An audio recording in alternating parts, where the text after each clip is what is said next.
G'day guys, Darcy and Jace back. Today we're focusing on the hips. Oh, you wouldn't Hips, read something new, about mate. it. Now look, we're going to focus on 4 key spots as a practitioner that I like to focus on when we're thinking of considering proving. G'day guys, Darcy and Jace here, back for another YouTube video. Today we're focusing on the hips. Me as a practitioner, what I'm looking for when I'm treating these muscles is how I can be the most effective, how I can hit key spots, money spots. They're going to relieve tension and pain, improve mobility, and enhance performance. So what we're focused on first is Jason's TFL. So this little guy is one of those muscles that's super sensitive to treat. I'm going to come over that side, Ninja. So yeah, you can see him right there. TFL pops up, and Jason's is quite, looks like there's quite a lot of muscle tone in there. So what I'm going to do is put my thumb right into that little guy. So tensor fascia latae it stands for. Sounds like a coffee order, but essentially I'm just going to, it's quite sensitive and sore. So I'm just going to pin that.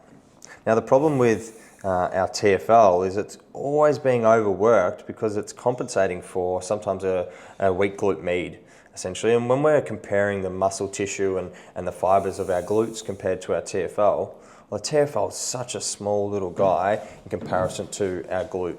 So essentially our TFL is like our the tendon of our IT band. So our IT band makes up all of this section here as well, the whole outside of the thigh, and it inserts into the knee. And essentially this is like the poor little guy that's overworking. Oh. Yeah, got a good spot. Sorry, Jace. I was trying to keep quiet, but you fucking got me. I got him there.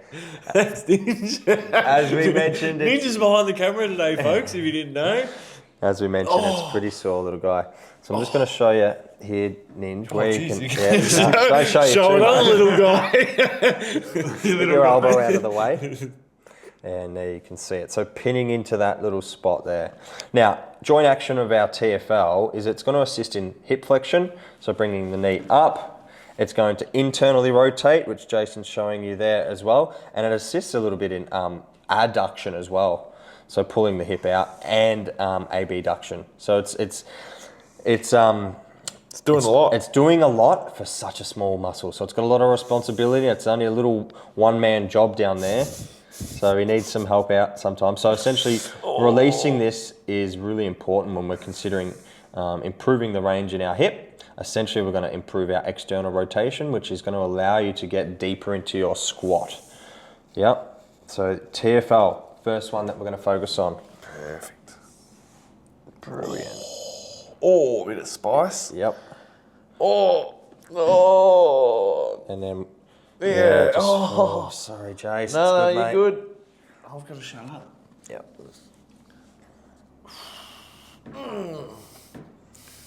Really good. Oh.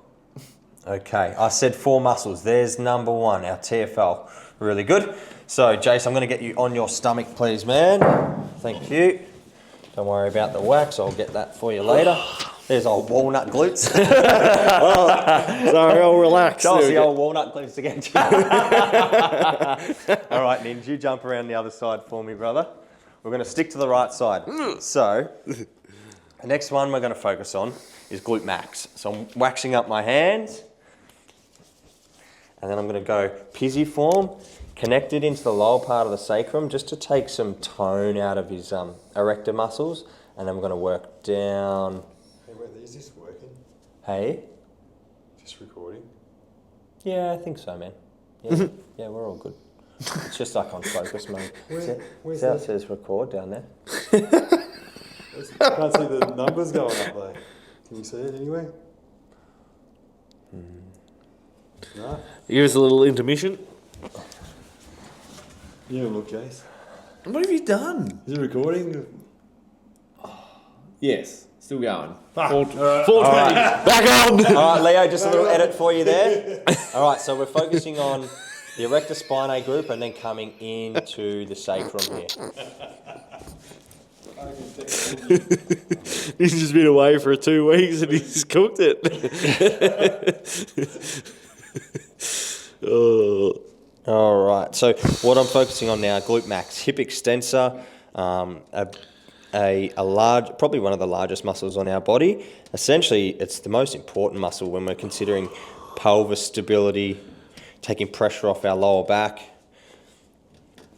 and essentially performance. So glutes make up a whole lot of our hip extensors. So driving that force as we run, we've got our hip flexors that are the antagonist and our glute extensors, the agonist muscles. So driving that force, we've got a lot of ground tension force going through our hip and glute as well. So essentially what I want to do is go pinning into that glute max, and then I'm going to work down towards Jason's heel.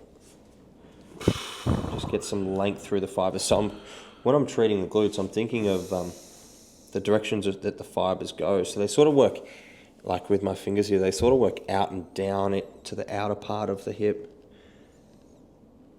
So I'm just getting through that there with the elbow. I find the elbow works really well.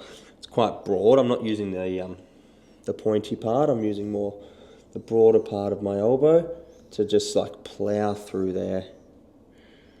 Hydrate this tissue. And just encourage some length through there. Sometimes these glutes become quite short and tight. Jason's in the gym, he's training, he's running tonight, and the glutes can get quite tight. Essentially compensate for maybe his lower back.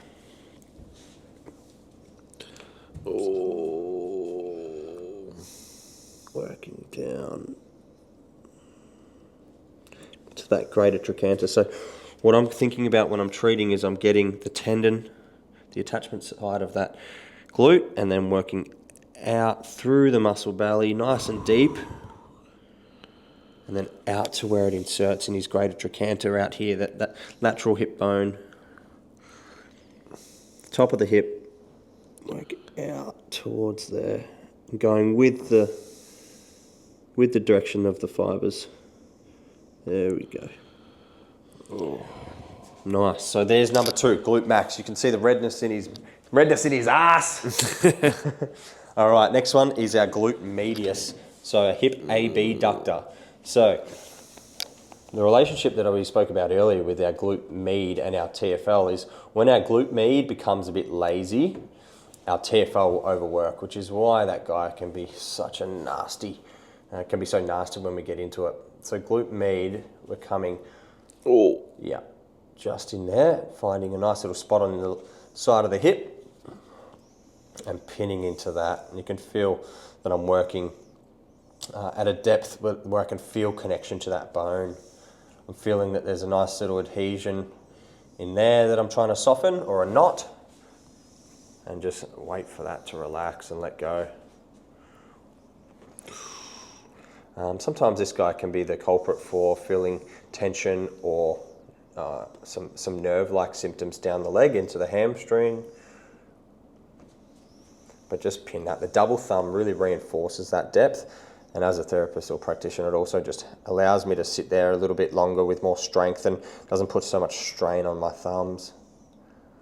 And then this sink out. Ready? We're going to sink out, and you see that muscle let go, and you can see where I've been there, which is a really nice little spot. I'm going to show you with the elbow how we can come into that 2 ninja, and I'm just going to go a little closer to that greater trochanter, so a little bit lower down the hip, and work there.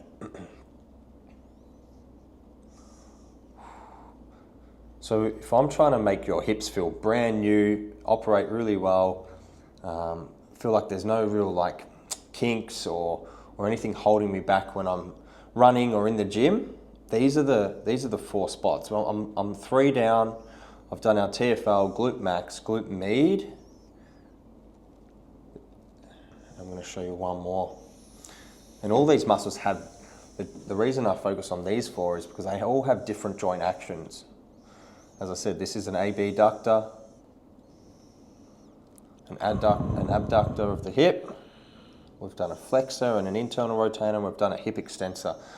So when I'm trying to be really considerate and of my tactics as a therapist, how can I create the most range of motion? How can I get things operating the way that they should, more functional? I'm thinking of being really comprehensive All right, glute med. Not too bad, Jace. That was pretty good, yeah. My pretty good. glutes have been pretty good. Yeah, that's good. The lifted last on one, Tuesday. external rotator of the hip. So we come up. Our TFL is an internal rotator. Our piriformis, and those other 6 deep, or other 5, 6 deep external rotators. Sternus obturatus, internus obturatus. We're going deep into there. So Jesus. we're going to just make sure the camera can see it all. Oops, sorry, Ninja. Yeah, that Might see a bit too much. Oh. So I'm sinking in. I'm sort of right in the middle of the glute. I can feel, as I move his hip under my elbow, that's bringing up that muscle. Oh. That's, oh. Oh. Nice. And it's a pin and stretch. It's a dynamic release, creating length whilst applying pressure to that tendon. Oh. Jay spoke too early. Oh. This is the worst one so far. The rest of them have been pretty good. Yeah. Oh. Really good. How far are you running tonight, Jace? What do you got? Might just do a little bit of a shorter speed sort of endurance session. So I might go and do some pyramids. Just Run the pyramids. run the pyramids, yeah. Up and down. Oh, up and down, yep. Oh, Fruit Loop. Fruit Loop, you. Fly to Cairo. Fly the Cairo, yep. Quick run up the pyramids and back. Oh, Jesus, Dars. Not messing around here. I'm No. putting a lot of force in there, but it's going to feel nice and light once we're done. All right, so piriformis Oh. feels much better in there as we sink out. Feels good. All right. So if you're feeling like your hips are a bit clunky, you can't get deep into a squat, struggling with a lunge, or just feeling like you're really tight and stuff as you're running or performing in the gym, they're the 4 key spots that I'd focus on as a practitioner, and I'm doing that with my clients throughout the day. So if you liked what you've seen, make sure you do like, subscribe, head to our Patreon for more exclusive content. But thanks, Jace. Thank you, Dars. Thanks, Ninja. See ya. Done.